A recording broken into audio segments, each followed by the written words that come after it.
The following is a presentation of Geekster Media. Remember that show back then? Remember that show? Turn on the TV, time was always flying. Why did they have to end? So many shows you forgotten. Now that we've got a podcast, we can release all the shows from our hands. Yeah, will you be the most TV dudes you'll ever listen to? As long as we keep on talking sitcoms and cartoons from back in the day. Okay, we confess we're obsessed, but we got a podcast to help you remember that show. Hey there, TV lovers, and welcome to episode 32 of Remember That Show, the podcast where we revisit the obscure or forgotten TV shows of the 80s and 90s. I'm William Bruce West, but allies of justice call me Grasshopper. And I'm Adam Pope, or as the evildoers of the city know me best, the Earwig. We can't wait to talk about our mid-90s Fox Adventure series this episode, but first, we have to jump back into our own TV-obsessed childhoods in a segment we call Theme Song. All right, so often our questions are inspired by the show that we're covering somehow, thematically. But this is just a random question that's been on my mind. So the idea of a TV dinner, goes back to the 50s, and eating while you're watching a favorite show is kind of part of the experience for many of us. So Will, do you have a snack food or other edible delight from your childhood that you most associate with eating while watching TV? Time for another Will's Childhood Was Weird segment. So my answer would be Nabisco Premium Saltine Crackers. Let me explain. My family's from Alabama, and they ate a lot of what I would call weird Southern foods that I didn't want or didn't like. And we didn't have one of those families where it's like, oh, well, we'll cook you something different. It's like you ate what was cooked or you fended for yourself. So in most cases, I fended for myself, and I really like saltine crackers. Like, I could eat a sleeve of them. Like, the way most people ate chips, I was eating saltine crackers. And then there was a stint where I realized I could put peanut butter in them. So I had, like, peanut butter and cracker sandwiches. It had to be Nabisco Premium Saltine. No, they're not paying me for this. Like, I don't like Ritz. I think I OD'd on Ritz as a child, and they're slightly sweet. So it's almost like the battle between like sweet and savory. I've come around to Ritz recently, but it was always premium saltine. Although now I've discovered there's like an Asian brand called Skyflakes that you can only get at like Asian grocery stores that are the best saltines known to man. But I still love a good saltine cracker. How about you? Remember that show? Not endorsed by Nabisco or the Skyflakes Corporation. No, that's awesome, though. For me, it's kind of weird. It depended on the time of day, because after school, I would make top ramen for myself and like watch Saved by the Bell rerun or whatever. I had to eat some top ramen.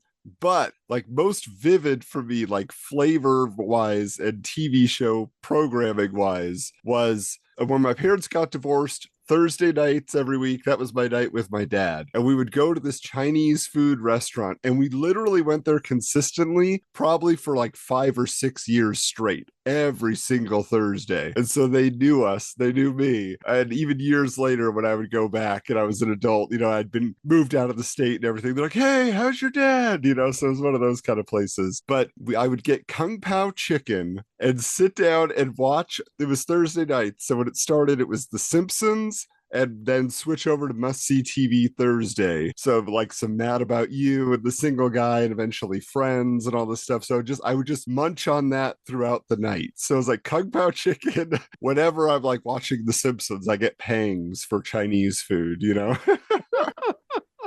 Well, getting back to the topic at hand, our show this episode has its roots in real world events from the 90s that were broadcast on television news. Adam, do you remember a TV news report that really impacted you as a kid? So I do, although I'm going to hang on for a second to mine because I think it's a good lead into our next segment. So I'm curious for you. I feel like there's one story in particular that crossed like the entire nation that connects people of our generation, but I don't know if that's your pick or not, if it's more local or if it was a national story. So what's yours? No, it was not the Challenger. Oh, no, 'Cause I was going to say the OJ. The OJ. Oh, okay. Because I feel like everyone our age is like, I remember the Challenger. I don't.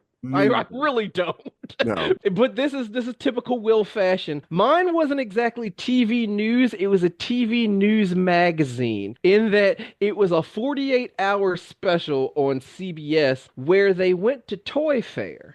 Oh. And see, I had never heard of Toy Fair, but this was like 1988. And I didn't know there was this like trade show of like toys that showed you like what was coming out the next year. And in this particular vignette, they were showing the Galoob Star Trek The Next Generation toys. And I can't remember if it was actually Denise Crosby or if it was just some like spokesmodel who was blonde with a Susie Orman haircut. But like she's showing all the Galoob stuff, a lot of which never even came out, like a bridge play set and all this stuff that like never made it to market. But I remember being so fascinated that like, this is a thing? Because, up to that point, it was like you knew toys were coming if, like, it was in the toy store, or maybe, like, the Sears catalog, or the Best catalog, or all those huge phone book catalogs that would come out around the holidays. But to learn that, like, no, in February, there's this trade show where, like, they show you what's supposed to be hot at Christmas time, and people can apparently get access to this. Like, that sounds crazy, but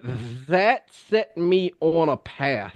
That was where it was like, oh, I want to work in the toy industry. That was where it was like, before I die, I gotta see Toy Fair. That news segment that was like, oh, this is the world behind the world that I didn't know existed, and I gotta see that. So, like, 48 hours Toy Fair segment. How about you? Wow, that's awesome. Yeah, I wish I had seen that as a kid. Yeah, for me, well, it goes back to Chinese food again. And so this is so strange. I got to be clear. My dad was never eating the Chinese food.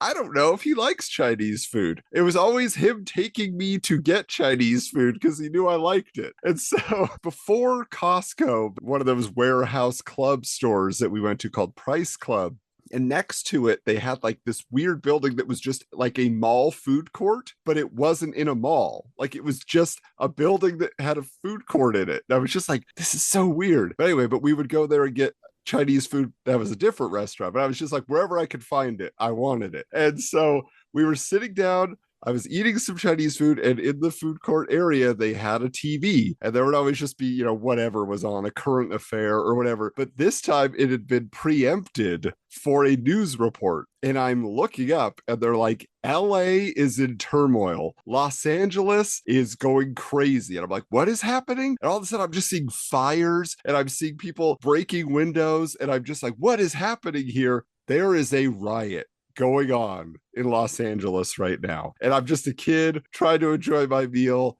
And I'm going to get into it a little bit more here as we find out how M.A.N.T.I.S got the green light.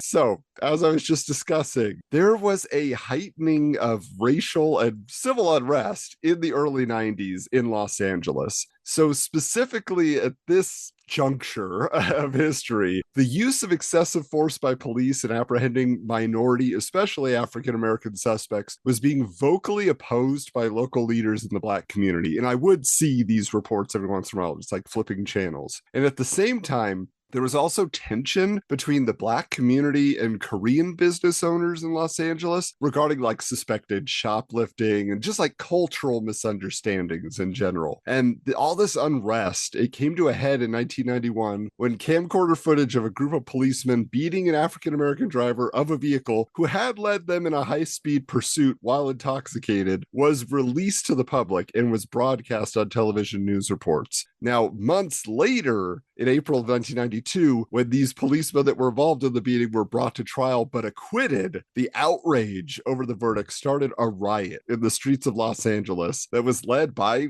angry African-American citizens felt that justice had not been served, and it lasted for 6 days. And I just remember it was covered live by all the local news stations. They must have had like a dozen helicopters all over the city just filming everything that was going on. And there was destruction of businesses. There was just looting. You would see like the footage of people just carrying TVs and handfuls of stuff running down the street away from a store. And also there was a lot of violence that they caught against bystanders who were just in the wrong place at the wrong time. And these events inspired many TV, movies, even music, in the years that followed. It was referenced quite a bit. So, Will, it's kind of heavy, but I was experiencing all this in real time since LA was theoretically just an hour's drive from my house, although with California traffic, it was like 2 hours to actually get there. But I'm curious, did you hear about the LA riots in the Maryland, D.C. area growing up? Well, first of all,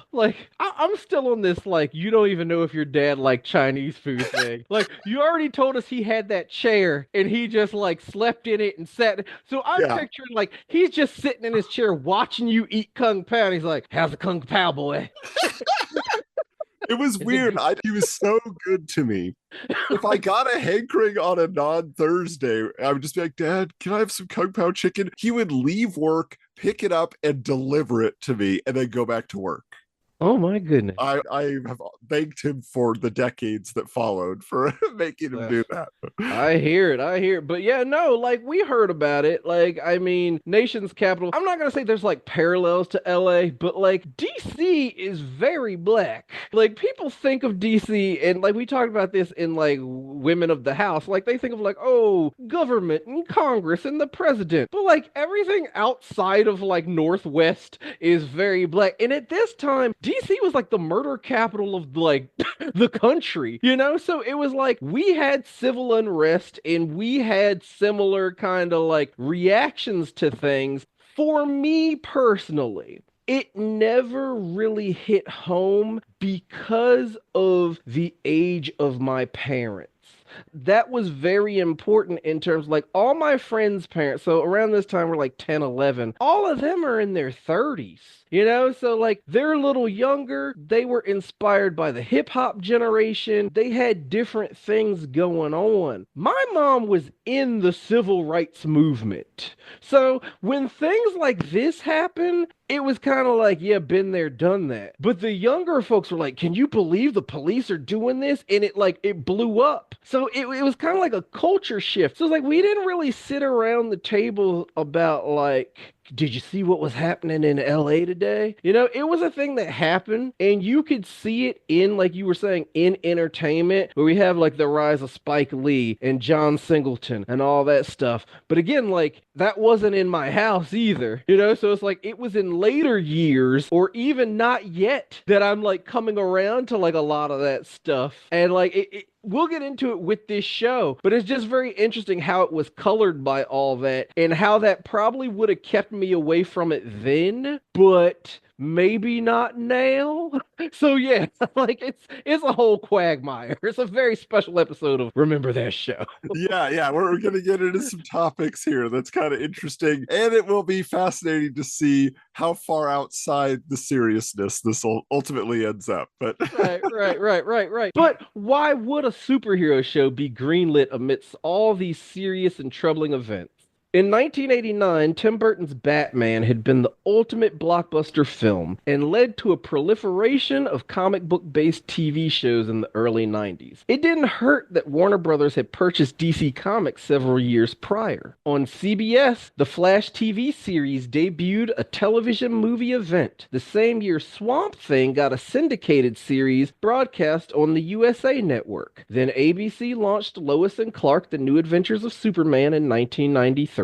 More directly, springing out of the Burton Batmania, Batman the Animated Series was a hit with both younger and older audiences for its mature storytelling. Superheroes were hot, and so was the growing influence of black artists in media. Films by Spike Lee and John Singleton highlighted the concerns of black Americans on both coasts, as Do the Right Thing, which came out the same year as Tim Burton's Batman, and Boys in the Hood became popular and much discussed films. On television, The Fresh Prince of Bel-Air, Living Single, Rock, Hanging with Mr. Cooper, and more were bringing black faces to primetime with laughs and also providing a view of black culture not often experienced by the residents of Middle America. This confluence of pop culture ultimately resulted in the show we're here to discuss today, so let's talk about Mantis.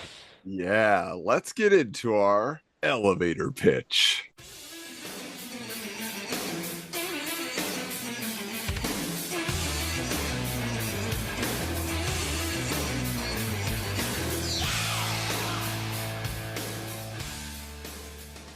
So Mantis was originally a 90-minute TV movie that aired on the Fox network in January of 1994, as written by Batman screenwriter Sam Hamm and filmmaker Sam Raimi. So a real power team here. And the movie focused on a wealthy scientist named Dr. Miles Hawkins, played by Carl Lumbly, who was shot in the spine during the Los Angeles riots and confined to a wheelchair. The doctor developed an exoskeleton suit called the Mechanically Augmented Neurotransmitter Interception System, or MANTIS, that allowed him to walk again, but also to operate as a masked crime fighter in a flying car with the ability to hypnotize people and shoot out paralyzing darts at criminals. He also had an underwater base. His car could turn into a submarine. Now, Hawkins, whose alter ego has already been active at the start of this pilot, was aided by two African assistants who helped him quelch a tenuous street gang treaty that was being secretly sabotaged by the racist police chief who was in cahoots with a devious co-director of a community center, and they're using the danger of black gangs as a platform for their rise to power in the city. Being investigated by and aided by a female pathologist in his investigation and a TV news reporter looking for a scoop, Hawkins ultimately stops a new riot from occurring at the film's climax and continues to operate as an agent of peace in the city. This all changed, however, when the movie was developed into a primetime adventure series for the fall of 1994. Gone were the entire cast with the exception of Carl Lumbly, as was the already established Mantis crime-fighting persona. In this reboot, Hawkins has his own laboratories where he works with his British partner and best friend, John Stonebreaker, played by Roger Rees. The two are unsuccessfully developing a headset face mask to control a hover car and an exoskeleton suit to restore Hawkins' ability to walk. Then realized that by combining the devices, they could create a working exoskeleton. While testing out the suit in an alleyway basketball court in the middle of the night, as one does, Hawkins stops some criminal activity and discovers that the suit could be used to fight crime. This is witnessed by a young bicycle courier named Taylor Savage, Christopher Garton, who starts spreading the word about his vigilante whose mask made him look like the mantis insect. Taylor figures out the identity of this mysterious crime fighter and offers his services as a man of the city. The tone of the series changes from a racially charged drama to a supervillain of the week format, and by the end of the 22 episodes involves invisible dinosaurs and time travel. Mantis lasted just one season and killed off the title character in the final episode. Adam, did you watch Mantis in its original run? I have never forgotten Mantis. It was so heavily promoted, and like the promos and the logo and everything, it was in your face on Fox. They really believed that this was going to be a big thing. All that being said, I know I must have watched at least one episode because I knew the look, I knew the supporting characters and all of that, but it was not a show that I consistently watched, and I don't know why. Like, it seems like it was right up my alley, and I always have had fond thoughts of Mantis, but it wasn't like appointment television for me. So I was just like, oh, it was so cool that there was a superhero TV show, in the mid 90s. But then again, like we said, there were a lot of those going on. So maybe it was competing with a different show, and I just was choosing that over it. I don't know. But what about you? No. No, I did not. And like you said, they don't promote things now the way they promoted Mantis. Like, you have my old VHS tapes. I'm sure Mantis is on there all over the place because all I taped was Fox. Like, I knew Mantis existed. I did not watch Mantis. And a lot of it comes down to what we were talking about before. My friends at school loved the idea of Mantis, but they were also like Sam Raimi fans. And not necessarily like Evil Dead Sam Raimi. We're talking like Darkman Sam Raimi, So it was like, that was kind of going to be up their alley, but it's a shame we're this far in like this country, but they're still firsts. Like, it was a real sense of pride to them, like, oh, it's a black superhero. Like, I gotta support him because it's this black superhero. And while there was this like rise in like the influences in entertainment, a lot of it felt like pandering to me. Like, it just did. Like, we had Meteor Man in 1993, and I feel bad for Robert Townsend. Hopefully we'll get to the Parenthood eventually. But it's like, I don't think we respect what he did. He gets, like, left in the shadows of that period of time. But, like, Meteor Man was almost like Harlem Nights in the sense of, like, every working black actor of the time was in that movie. And they really thought that was gonna be something. I have the comic adaptation and all that. But it, like... Community didn't support it, at least not at when it could make money. But there was so much of this because this was such an Afrocentric period. Yeah. This was the like wearing the Malcolm X cap or wearing the little like leather Africa medallion and things like that. And it was so like in your face. Like I've already said, I don't relate to any of that. Like, my family is not about, like, tracing our roots back to Africa. Because unless you came over after a certain point, it's real hard to do. Like, I know we got 23andMe and all that stuff now, but it's just like, we came from Alabama. At some point, we came from Africa. So it's like, we didn't have that. So I wouldn't have gravitated towards this because of that. Like, my father's side of the family, who's like still involved in my life and stuff, even after he passed, that's the Afrocentric side. So this is the same period when Milestone Media launched. Yeah. And I have a cousin who would mail me every issue of Hardware. I had comic shops. They might have had it. I never looked for it. But she wanted to make sure I have a complete run of Hardware because of her. Like, I got a FUBU cap because of her. And this is back when FUBU still meant for us, by us. Like, they changed it later on to be more like universal. But, like, it's a very Afrocentric time. And I just... This is very Pollyanna, but it's like, I don't think we have any black listeners anyway. But it's just kind of like, sometimes it's almost like self-segregation. There's something to be said for like pride and representation, but you can take it to a point where it's like, yes, we should have our own heroes and we should see ourselves represented, but like, I almost feel like it should be welcoming too. I think like Static Shock does a good job of that. It's a black hero. He's got a white best friend. None of that felt pandering. Hardware felt pandering in the same way Mantis does. So like, I didn't watch Mantis because the pilot has something to say. Yeah. And like, we didn't really get into the whole thing of like, even though he is inspired by the events of the LA riot, he is a black conservative. Mm-hmm.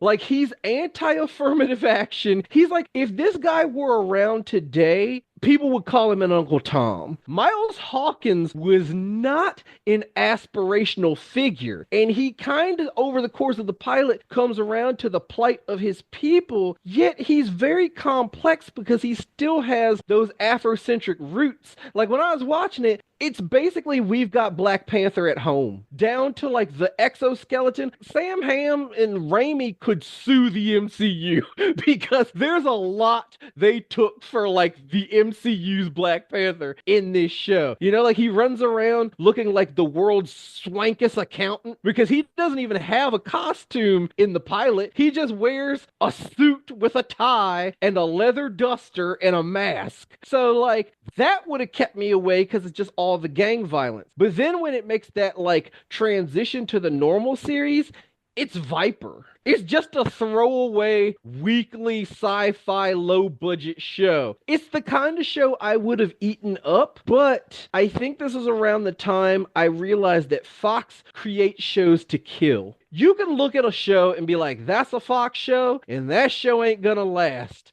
And I just knew, even with the climate going on, folks weren't gonna support Mantis. They might have supported that pilot. They weren't going to support that show because they're two different animals. Yeah, I mean, definitely to your point, like even with Meteor Man, like I went and saw that in theaters and I loved Meteor Man, but that's because it had a sense of humor. And we'll get into Mantis and talk about if they ever approach a sense of humor intentionally or unintentionally. But I'm so curious, being that neither of us really experienced it in full force in the 90s, what our take is on it now as we're returning. So let's find out what we like about Mantis, Sidar. Cheers. First things first, I have to say I was really surprised by this series as I got into it for its consistency in entertainment value. The pilot is a movie, and like you say, it's very different than what the series was. In fact, as I understand it, like Sam Raimi, Rob Tapert, they are producing partners. They do all their movies together. When Fox told them they had to retool everything to make it more palatable, which is just like, hey, you know what they need more of on TV? White people. Get rid of everybody. Okay, 2 black people, but then everybody else on the show white. But like Sam Raimi and Rob Tapert and Sam Hamm, they're just like, that's not what we wrote. That's not what we were setting up here. So they basically just took a back seat. That's what I think, though, the series gets crazy and fun. And so what I did is, I watched a smattering of episodes from, the second episode, middle episodes, last episodes. There's only 22. And what I found was every single episode I turned on was interesting, was a comic book premise, had a super villain, had cool like sci-fi, or I don't want to say supernatural, but like something kind of like mysterious happening with powers. And I was just like, okay, I like where you're going with Mantis. I love like the plots. Here's a smattering of the ideas that they were working with. One is there's a kid who's Drew Barrymore from Firestarter, who basically like his dad got doused in chemicals when he was in the military. And when the kid is born, he has the ability to start fires. And there's an evil businessman in the community that's manipulating him to do that for him, to burn down places because there's no evidence. It just spontaneously bursts into flames. So like there's that. There's one where Eric Allen Johnson, who most people will probably remember as Thor. We're talking about these other movies of the time. Robin Hood Men in Tights. He was Little John. He was just this big blonde guy. I think he's actually in the pilot as well, just as a thug. He doesn't age. No. Like he's still on Disney Channel shows, and I'm like, is that the same guy? He doesn't age. Well, he was always a little bit bald with long blonde hair. He always looked 40, yeah, even when he was 20, so it worked in his favor. But he was playing an ex-boxer who got pulled into underground death matches. It was kind of like fight to the death UFC, whatever he thought the Ultimate Fighting Championship was when it first launched. So it's like there. And so that one's funny. We'll talk about it a little bit later, what they do with that, because that's kind of a turning point for the series. But like then by the end, like you mentioned, they're in the mountains fighting an invisible dinosaur with a mountain man in the last episode. Like there's even one where there's a guy who has like this metal face mask and this like white fright wig, and he can zap people with electricity, but he can also change his face to look like them. We just talked about this, in the James Bond Jr. episode. Everybody wanted to have morphing faces in their series. And so like, honestly, like I watched them all the way through. There wasn't one where I was like, oh, I think I get this. I'll skip it. Like, I was like, I want to see where this goes because this is fun. fun, let alone like the production values. But I was just like, storytelling wise, they nailed it. So I was happy with that. Yeah, no, definitely. It's so weird because it was consistent and it didn't, like, it entertained and it didn't go where you expected it to go. Like, we're talking about that Mountain Man in the finale. I was waiting for him to make a heel turn. Yeah. You know, like, is he secretly the dinosaur? Is he in cahoots with it? You know, like, all this stuff. And, like, no, he was good till the end. That Yeah. doesn't happen. They outsmarted the too smart for TV people, you know? So I was like, it was an entertaining show. And going back to the like, I don't know why I didn't watch this because it's very Sliders. You Yeah. know, it's Fox Sci-Fi with a Fox Sci-Fi budget, filmed in like Vancouver. This is where I have to like confront my own demons where like I think I didn't watch it because he was black, because I didn't think America was gonna watch it because he was black, and I didn't want to get my heart broken. I have attached myself to way too many shows that got canceled after a season, especially at that time. Sure, you had the Cosby Show. Sure, you had the Fresh Prince, but there is a graveyard of UPN shows that show me America wasn't ready yet. You know, and it was just kind of like, I honestly think that's what kept me from it, because on paper, everything is firing on all 1994 cylinders. Yeah, definitely. I mean, it what I was saying about the production values is it has the spirit of these action adventure syndicated series like Viper. Like you were saying, it feels that way, but the production values are just a little bit higher. You can tell they had time to set up shots. You can tell they had a budget for the sets and for props and for special effects. Like everything looks so good and nothing feels rushed. Like, oh, well, we just had to crank out an episode for this week. It seems like they had the season planned. Now, part of that, in my research, I only found one bit of trivia and could not find anything to back it up. But they say that because Raimi and Tapper and Sam Hamm stepped away when it became this, kind of more generic Mantis and series. Friends. Yeah.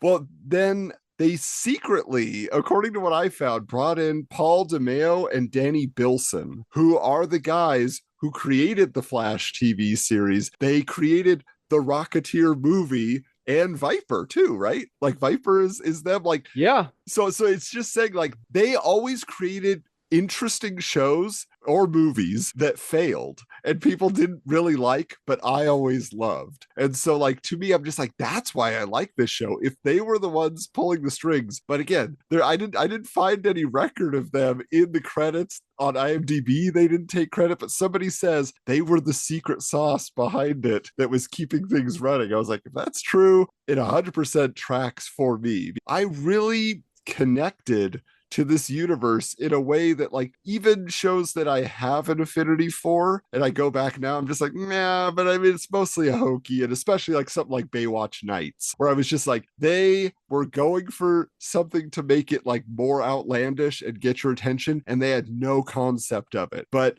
Mantis gets the comic book vibe perfectly. Like you were mentioning Milestone Media, most people probably don't know, but that was started by three, African-American writers and artists in the comic book industry to create a whole universe of, representation. And I'm so surprised that Mantis didn't somehow get an adaptation through Milestone Media, like because it is so on the level of where it would work, in just a fun way. And I, again, can't believe how entertained I was every time I put on an episode. I was just like, this was made for me. I love it. Mantis is hardware to the point where, again, I'm amazed there was no lawsuit.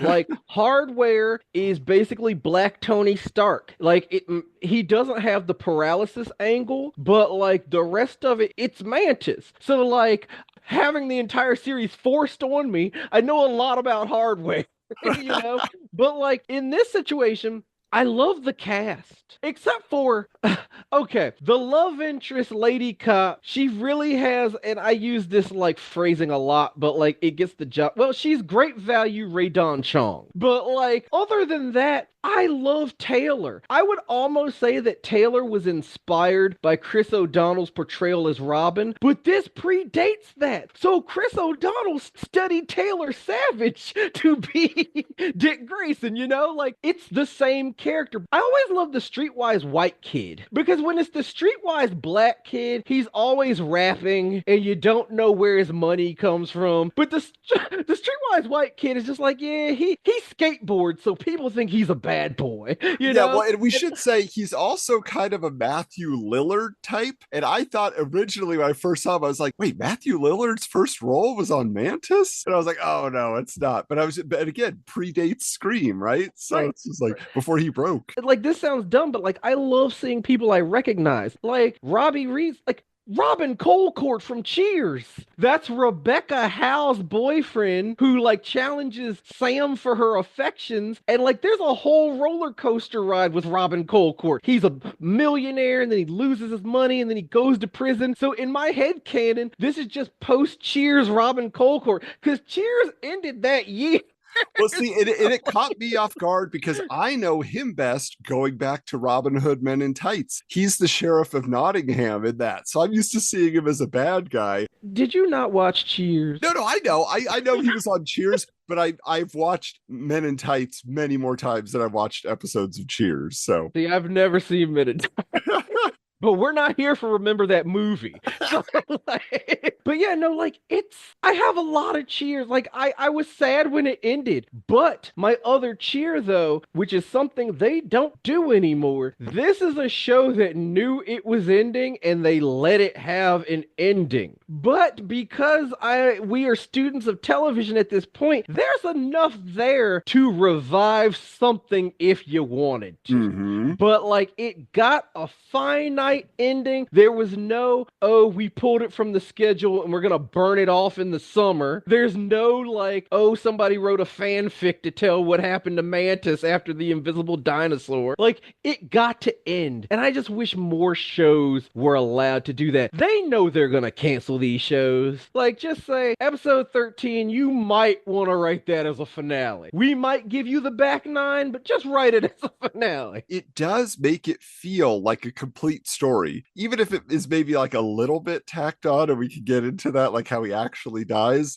It's like, at least like they had the foresight, and when you buy the whole series on DVD or whatever, you feel like there was an end point, so you're satisfied. It wasn't just a cliffhanger, like it could have done so much more. It's like, well, just barely it could have done so much more. Like you said, like you would have to finesse it to make it continue, but this is like, I'm so happy, you know, like I'm not happy for how they did it. You know, there could have been a million different choices for the ending, but you know, it's just like definite. We have answers, no loose ends. So that's great. The only other thing I'll just say is that I feel like for the variety of character actors that they have in the series, again, like it's just nice to see like Brian James. I don't know. People might know him. Again, I go to movies, but like from Blade Runner, he's one of the replicants that's getting interviewed and stuff. He's got kind of a goofy face. This is like later era Brian James. He's a little more filled out and stuff like that. They set him up to be like the nemesis and like the Lex Luthor of Mantis, but they kind of change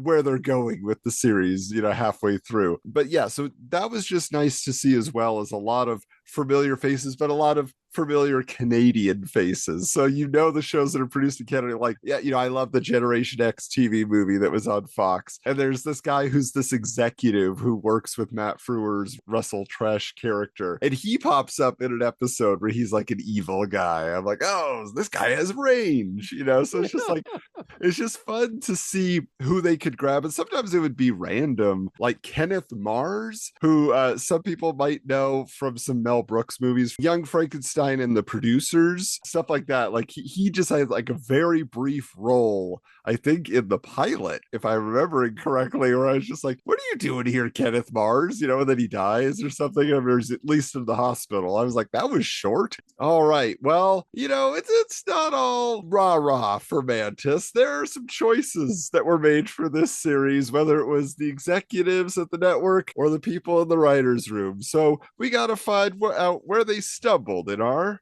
jeers. Boo! Boo! Boo!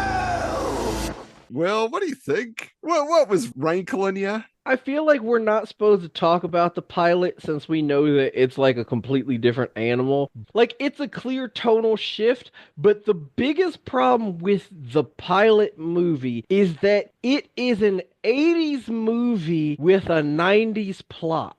And so it's incongruent. Like, you can have the crooked politician and all that stuff, but like his foot soldiers, the people doing his bidding are it's the 90s gang war. It's the Bloods versus the Crips, basically. So it needs that angle, but visually, costuming, set dressing, even like automobile staging, it's an 80s movie. Like, that's a distinct genre and vibe and theme. And the reason for that, it took them 3 years to film the pilot because Carl Lumbly was filming some like Hallmark movie. I think it's called like Little John. So like they had to work around that schedule. So they started filming this at like the tail end of 89 and it shows.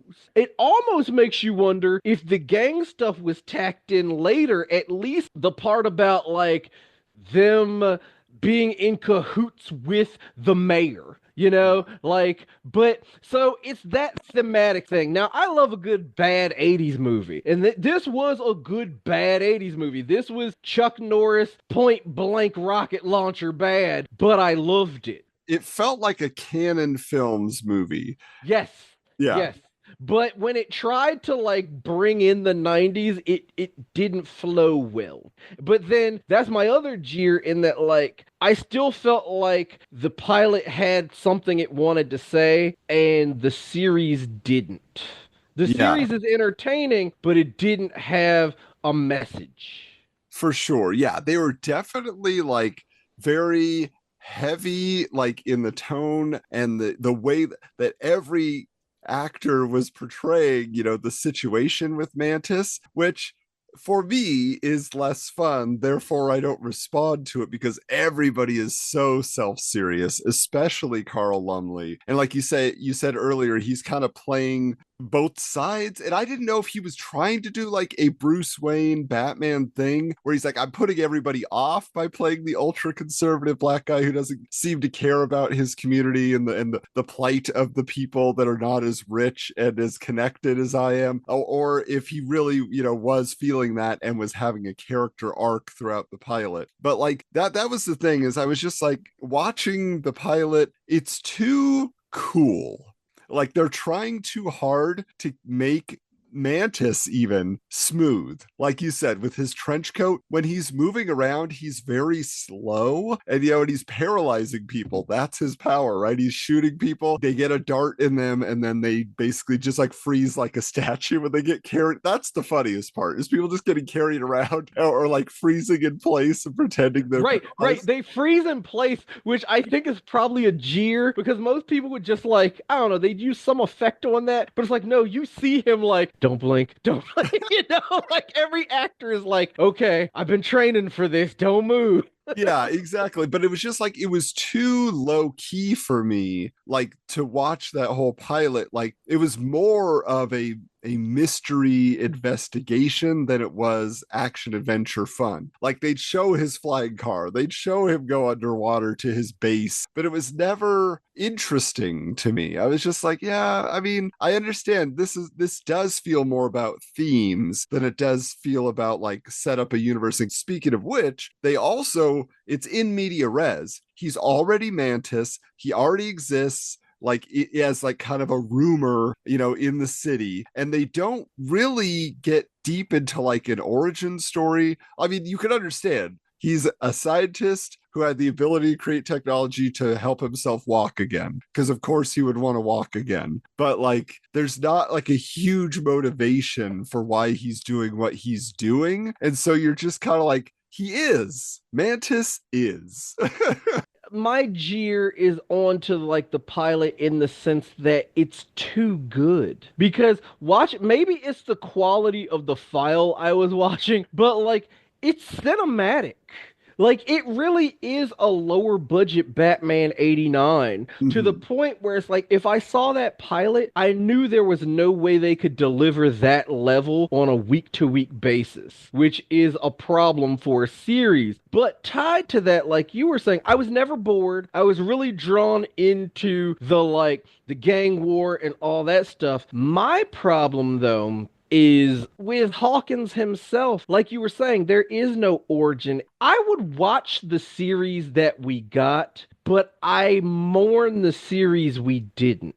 Because we don't know enough about him in the pilot, but I felt we don't know anything about him in the series. I felt he was going through like a character arc in that sort of thing. But also, having grown up in certain areas, I was looking for certain markers, Like, there's this whole idea that, like, black people get more conservative as they get older. So it's like, my mom might be Democrat, but some of the stuff she says, so it's like looking for that in him. And like, how did he become this conservative black person? Was it when he got rich? Was that how he got rich? Like, I want that Miles. So there's this very conflicting, because that kind of guy, he talks about like how affirmative action isn't fair. Like, he was able to do it so someone else could do it. This is another jeer in that it's sad how timely this is 30 years later, because we're going backwards. But the sense of like, Gina Torres is the female lead in the pilot, and her boss says, you're only here because you're an affirmative action hire.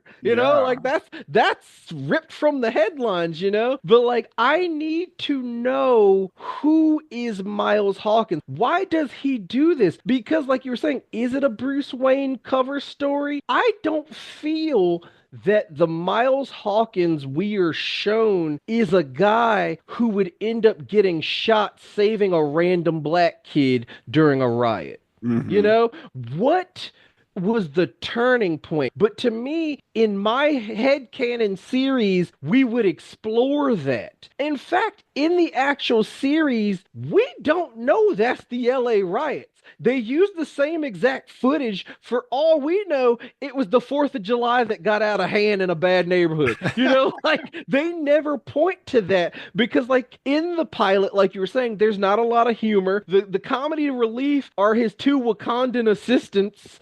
Like, they make little jokes and they laugh and no one thinks they're funny but them. But like, that show felt like a tapestry, and I felt we were gonna learn more about who Miles was. And by the time the invisible dinosaur eats him in the actual series, I don't feel like I know any more about him than I did when this thing started. No, and that is my biggest jeer, is that the star of the series, I don't blame Carl Lumbly, I blame the writing, but it's just like, he's inconsistent, but it's not like they're taking him in any wild direction. Like, he has a romantic relationship that develops with the police detective, who at the start of the series, she's like, I want to find out about this mantis. He's getting in the way of police business. Eventually, she finds out Miles Hawkins is Mantis, but she's also been kind of dating Miles Hawkins and bringing him in as a consultant. So like, now like there's like this weird conflict of interest, but she's going to protect him. And then by the end of the series, like, they literally are unrequited in love with each other, and that's the final line before he dies and she dies. I love you too, like that type of thing. You're just like, where did that come from? But it's just like, okay, I was wondering, because I was like, their chemistry is as bad as Tom Welling and Erica Durant. Like, if you watch Smallville, there's no reason Lois and Clark should have gotten together. Those actors were terrible together. And I felt the same here when they're saying I love you. I was like, he said it with the emotion of constipation. And I was like, did I miss something? So yeah, clearly I didn't realize that was like the first reveal of their feelings. Yeah, like they had never actually said it out loud. And it's another situation of, he is very stiff in the pilot. Then at the beginning of the series, he is like when we say he discovers what his suit could do, he's much more passionate. Like, he'll be like, I want to walk again. Like, he's like, John, I have to do this. And then like, he puts on the suit and they're playing basketball in a dark alley. And he's like, just kind of like, oh, that could wait. I'm enjoying this. Da, da, da. You're just like, wait a minute. Like, you were the serious scientist, passionate guy. Now you're like fun loving basketball man. And then as the series goes on, like he gets to play like a Rastafarian guy sometimes when they go undercover, or he'll just make like he gets kind of silly. He gets more loose around his crew, but then he'll also then switch back to super serious guy who sometimes has some affectation in his voice, but sometimes not. And so I never understood, like, is he supposed, because again, you don't know his origin. Like, did he have some African, like he was born in Africa and then came to the US for university? Like, I don't know. Like it's just I could never get a handle on him at all. And it's just like whatever the story calls for, Carl Lumbly's going to do it, and he's going to do his best. And you're just like, I guess, he's just getting his paycheck, and he's likable enough, but I don't know that he was ever 100% right for this series. Like, Right. he might be too good an actor for this series. But like you're saying, there are no dynamics to his performance because he's always giving you Martian Manhunter, but he rarely gives you Martian Manhunter just found some Oreos. Like, And we should say you're referencing that because he did play Martian Manhunter on animated series and in live action multiple times. Yes. So like, there aren't dynamics there. I also feel like his supporting cast in the series makes up for his lack of dynamics that I felt he had in the pilot. I do wish we had kept the African assistants instead of stereotypical sassy housekeeper. Yeah. Like that was a loss. And she goes away after just a few episodes also. They get rid of her. Good. But you're right. He was probably too good for it. It's almost like having, like, what's his name as Odin? Anthony Hopkins. Although he's doing those straight to, like, Tubi movies now, so maybe he needed the money. But another jeer. This is probably my last jeer. Mantis should never be seen in the daylight. No.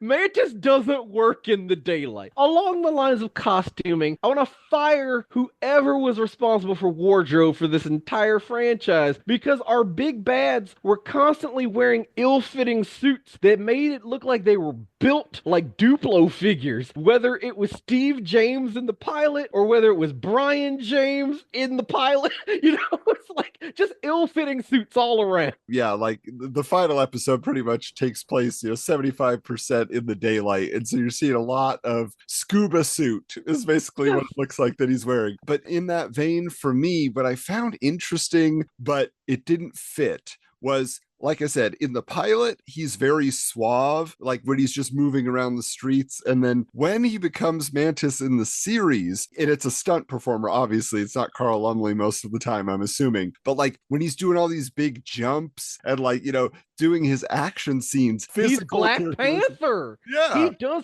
He skulks and he like runs and stuff, but he's very stiff in the pilot. He has this routine where the chrysalid like lowers him out on like a winch, and then he like puts his arm up so he can start gassing people, but is clearly an action figure. He's that stiff. Like he doesn't really have movement, and we've been calling him like suave and slick and all that. He's not really. Like his look is what in the Black community we call him an unk, where basically he's like an older Black guy who thinks he's fashionable, but his style is a tad dated. He's like 1 year behind fashion. So it's like he looks like a well-to-do accountant, but he's no like BP Vest. You wouldn't look at him and be like, oh, that guy's got it on. It's just like, oh, the deacon just left church. Like...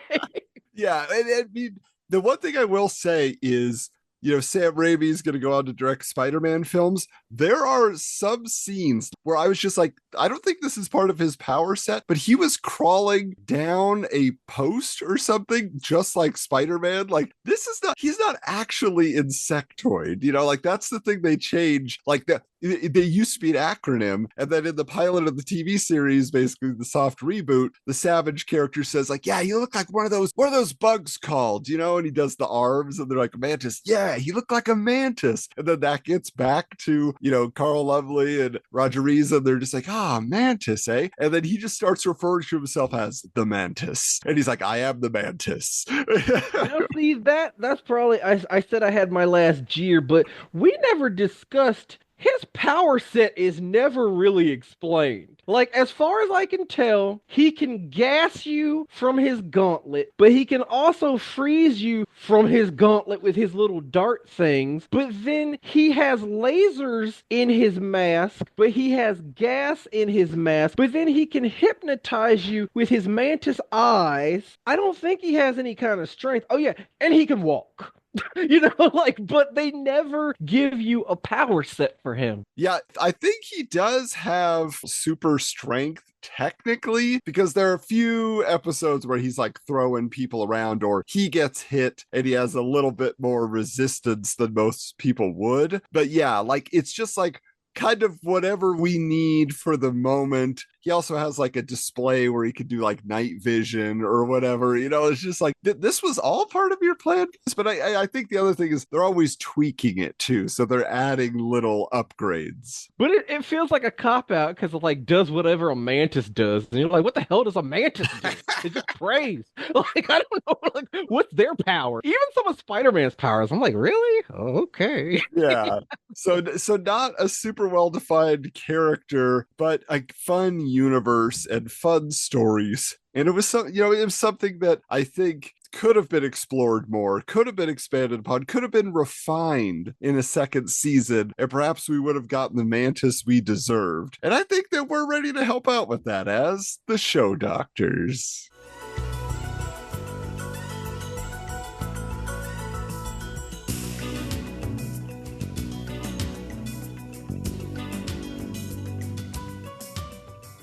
All right, Will, you talked earlier that you saw maybe an opening to continue the Mantis universe. What do you got? I got 2 ideas. Whoa. So I always do the like, how would I continue it? And then how would I bring it back now? So how I would have continued it. At the very end of Dinosaur Island, that's what I'm going to call it, he tells the Mountain Man, like, you have your secrets, your reasons for living out here. And I have reasons to protect secrets of my own. But should you ever need anything, Hawkins Technologies. And the guy's like, all right, you up? so then like they get blown up in the truck and the Mountain Man sees the explosion.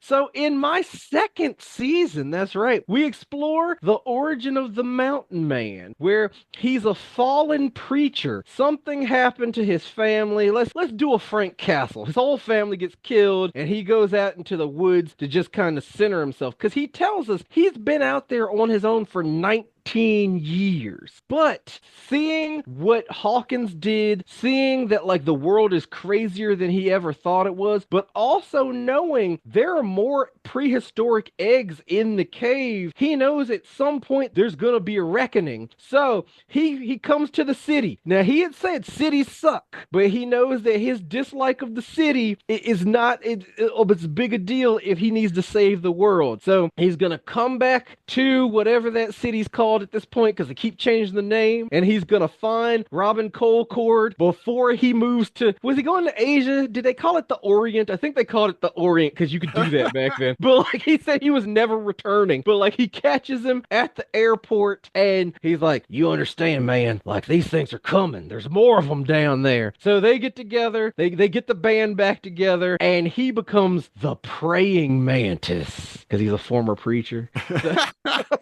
But like that would just be like an inside joke. We're not gonna like rename the show or anything. We've got coffee cups we have to sell, so it's still Mantis. But like the kids on the playground will differentiate it between black mantis and white mantis, but he would be the praying mantis. So that's how I keep the show going for a second low-rated, ill-fated season. Today, with Carl Lumbly, with a renewed spotlight on him from the MCU, I'm gonna say he didn't die.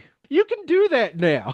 Like, I don't even have to explain it. It's just like, I'm gonna Batman beyond it. So for the past 30 years, he's been the Mantis. We will never talk about Dinosaur Island. That lady already died. A good chunk of the cast is gone already. Like the lady cop, the villain from the pilot, like it. So you don't even have to worry about their estates or anything. You just bring on new people. I would bring in touches of the pilot that I liked. So like the Afrocentric quality series, I would really deal with all the stuff I wanted from the pilot, like dealing with, is he still a black conservative in 2025? And what does that mean? And how does he come around after having lived through the LA riots now? He lived through Katrina now. He lived through COVID. Like all that stuff that like was between like class and race lines and all this stuff. But he knows that his days as Mantis are coming to an end. It already had that ticking time bomb to it that they don't really point out in the show, but they do in the pilot, that he was going to get addicted to the suit. That like every time he wore it, it was actually killing him. It was making his situation worse,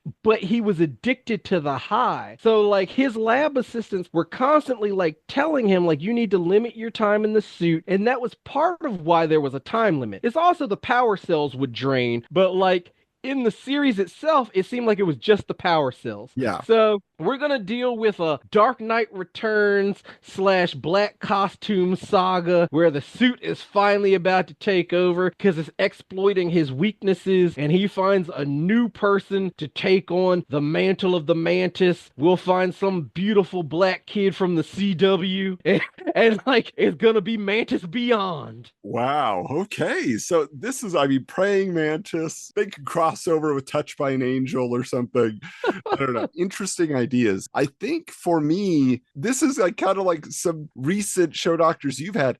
I like the show so much as it is that I don't want to change anything except the lead actor. And they gave us the out. They killed Carl Lumbly and they've introduced time travel and like these interesting elements that now you can work in a science fiction universe. So what I want to say is the way they explode their vehicle and kill the dinosaur and save their friends and all of that at the end of the episode is this fuel cell, right, that they're setting off. And I want to believe that when that was done, in a parallel universe, going back to Sliders, as you said earlier, another version of Miles Hawkins was doing something similar, and the two fuel cells going off at the same time rips a hole. You know, there's a portal that opens up. And so like you see that he was released through that, this new Miles Hawkins, who we'll call Milo Hawkins. And Milo Hawkins comes through. If we want to pick up on the Mountain Man, because you really like the Mountain Man, we can say that the Mountain Man kind of nursed this guy back to health and acclimated him to their universe for a few weeks until he shows up at the Hawkins laboratories.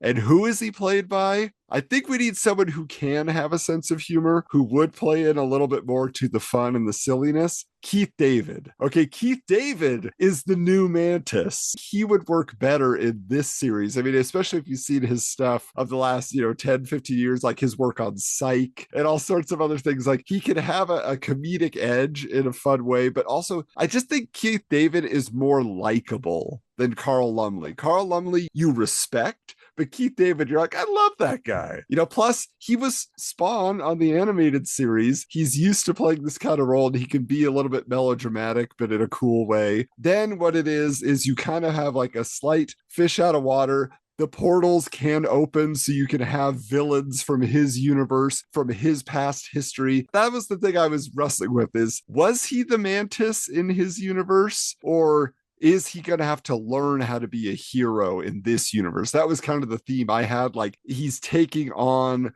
what the original Miles Hawkins was supposed to be dealing with, and now he's going to say, oh, there's got to be a reason I want to be a hero. I didn't choose to be here. He's going to see the injustice in the world, whether it's racially focused or not. So if you want to return to those themes, he's like, I'm going to make a difference here. I can't get back to my world, but that could always be the carrot on the end of the stick, right? Just like Sliders, I want to get back to my home, and there'll be those little glimpses, those moments. I like the series so much. It's just like switch out the actor and let's keep it going, because you guys had a great run, I think, of episodes and ideas. Well, first off, Mutant X and Rick and Morty would like to have a word because they both do.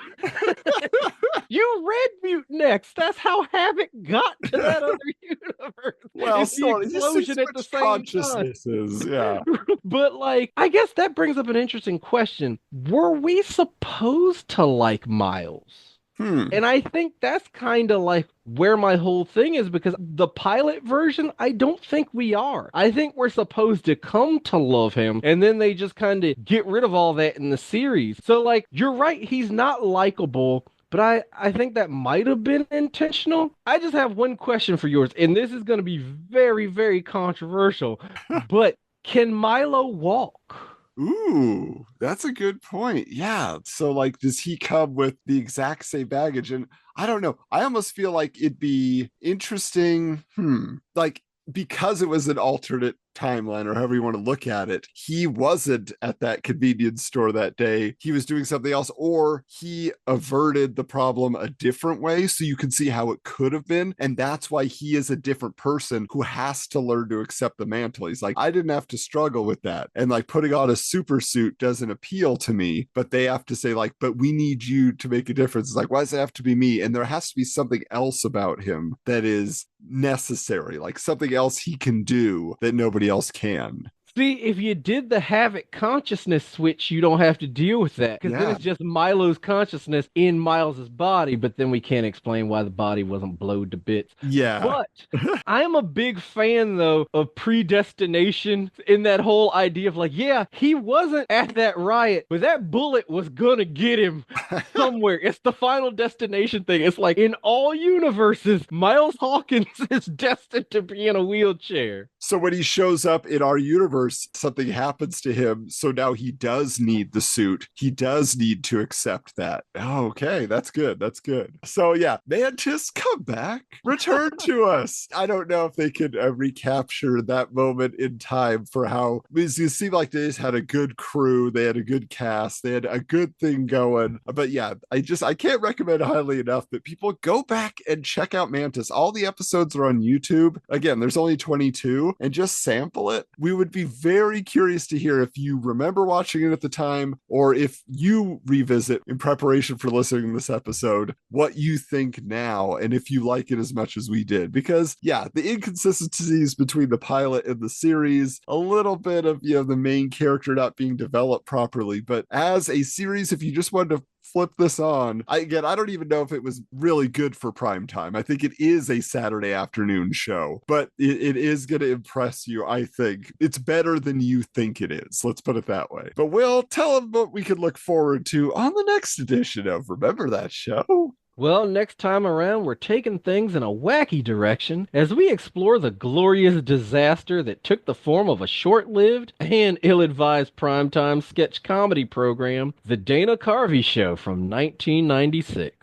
Oh, this is one that I'm very much looking forward to, a series that meant a lot to me. So we will get into that history. You should be able to find the Dana Carvey Show around. It has since been released. It got a DVD release, but then it's on streaming. You at least sample it if you are someone who, didn't catch it during its period, like a lot of people, or you didn't watch it consistently. But in the meantime, stay connected with us at Remember Show Pod on social media. We would love to hear from you. And if you have suggestions, too, we're open here and there to learn about shows that maybe are not on our spreadsheet that we've already planned out. If there's something that hits you and you're like, oh, but this show, okay, we're listening. But in the meantime, you can also find me on my personal social media accounts at Hoju Coolander. Will, where can they find you? If you just look at the moon and think of my name, then you'll find me. Or just look at William B. West somewhere. But until next time, we're changing the channel.